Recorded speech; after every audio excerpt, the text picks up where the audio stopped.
Here's a very useful feature known as proximity sensor. And basically, when you are in a call, you place your phone close to your ears, it will enter into the off-screen mode. Not locking it, just off-screen mode. This is the Redmi Note 13 Pro phone here. I'll show you where to go to find this setting, and let's do it.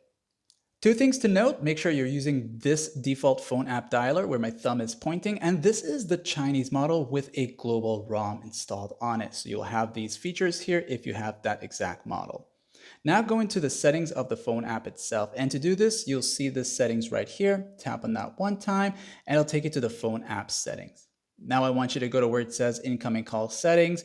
And from here, you'll see all of these. You can turn these on and off, but the one we're going to is the proximity sensor. And it does exactly what it says. So if you are in the middle of a call, you have something on your phone displayed, you don't want to accidentally touch it. When you place your phone close to your ears, it's going to enter into a screen off state. Not a lock screen mode, but a screen off state, which is really useful. And I would recommend everyone who likes to take calls and place their phone close to their ears to turn this on.